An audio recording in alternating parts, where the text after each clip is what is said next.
Hello everyone, my name is Sam. I am a nutritionist GP. Welcome to my nutritional presentation today. Today's topic will be focused on vitamin B2. As usual, I will begin my presentation with my disclaimer. Please kindly read. Now we will begin our presentation. Previously, we have discussed about vitamin B1. In this presentation, we will focus on vitamin B2 only, what they do and what happens if there is not enough vitamin B2. First, we will begin with an overview. Vitamin B2 is also known as riboflavin. Just like vitamin B1, it is a water-soluble vitamin. It is generally well absorbed directly into the bloodstream from the small intestine, up to a maximum of about 25 milligram per meal or per dose. So there is actually a upper limit of how much we can absorb this vitamin. Only small amounts are stored within the body, mainly in the liver, the heart, and the kidney. Any excess will be excreted in the urine. Therefore, just like vitamin C and vitamin B1, it is better to take vitamin B2 in small frequent doses than to take a once-off large dose. In terms of toxicity, vitamin B2 is classified as non-toxic, even at high dose. Just like other water-soluble vitamin B2 can be damaged by heat, light, and oxidation. Vitamin B2 is also the most common culprit for a bright yellow colored urine when we take a multivitamin. So, after taking a multivitamin, if you go to the toilet and your urine appears bright yellow, it is caused by vitamin B2 or riboflavin. Next, we will discuss why vitamin B2 is important. Vitamin B2 is an essential component of its two major, what we call coenzymes derivatives. So coenzymes are biologically active molecules that assist in chemical reaction within the body. So these two coenzymes derivatives include number 1, flavin mononucleotide, and number 2, flavin adenine dinucleotide. So FNA stands for flavin mononucleotide and FAD stands for flavin adenine dinucleotide. So this is what happens. So vitamin B2 in its free form is known as riboflavin. In its free form is known as riboflavin. It is then converted by the enzyme riboflavin kinase and becomes flavin mononucleotide. The flavin mononucleotide is then converted by FAD synthase, and the structure is chemically converted into flavin adenine dinucleotide. So this is just a visual representation of the conversion process. It is just for our understanding. There is no need to remember the details of the structure. So these two coenzymes play a very important role in energy production. And as we know, energy is needed for all metabolic function within the body. These include cellular function, growth, development, and metabolisms of fats, drugs, and steroids.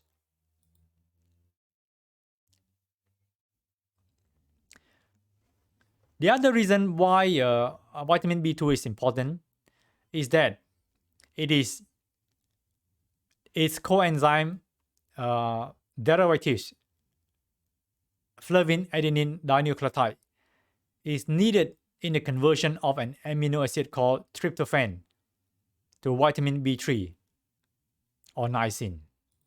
So this is a diagram. As you can see here, we have got L-tryptophan here, which is an amino acid. And in the presence of FAD here, which is one of the coenzyme derivatives of vitamin B2,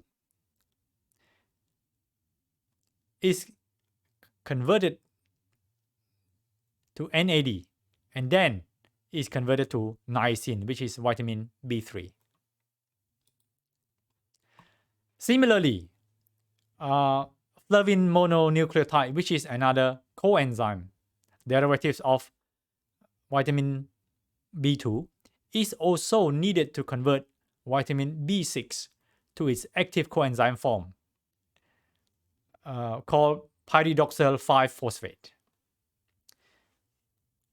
Vitamin B3 and vitamin B6 will be separately discussed in future presentation.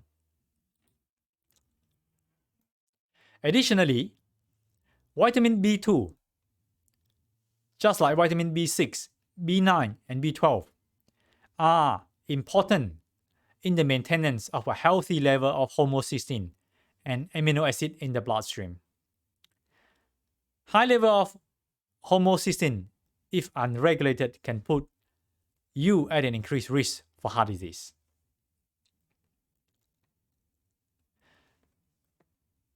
Another function of vitamin B2 may be in the prevention of migraine.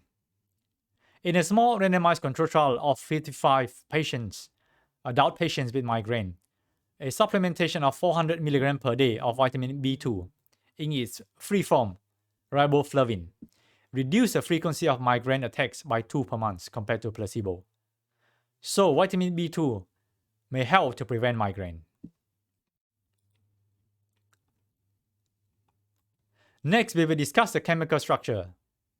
These parts may look a bit scary and too technical, but I just want to help my reader to simplify the understanding of the chemical structure and why the vitamin and its derivatives are being named the way that they are named.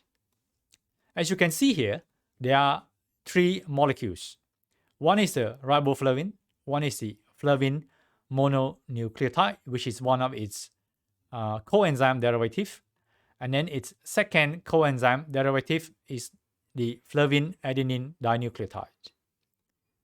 Next, we will understand why they are named the way they are named. As discussed earlier on, riboflavin is converted to flavin mononucleotide by this enzyme riboflavin kinase. And then flavin mononucleotide is converted into flavin adenine dinucleotide by the next enzyme, which is FAD synthase. So flavin refer to these 3 ring structures here. That's why all of them have flavin as part of their name. And ribo refers to the ribose sugar molecule, which is a 5-carbon ring sugar structure, and is being represented by this part here. That's why vitamin B2 is called riboflavin, because it has got a flavin part and a ribose sugar part, therefore riboflavin. And its first coenzyme derivative is named flavin mononucleotide because of a flavin group here plus a mononucleotide here. So this whole thing is called a mononucleotide. It is a combination of a nucleoside group, which is this group, linked to a phosphate group, which is this group. Therefore, it's called a flavin mononucleotide because it has got a flavin plus a mononucleotide, which has got 2 parts, the nucleoside plus a phosphate group. Flavin mononucleotide is then converted into flavin adenine dinucleotide.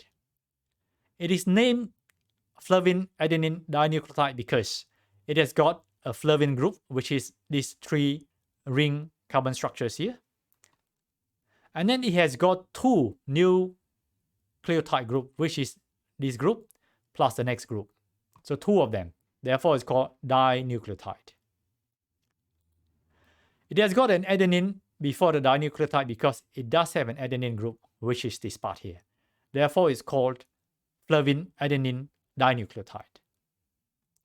This is just to help us to understand why vitamin B2 is named the way it is, riboflavin, and then why its active coenzyme derivatives are named the way they are.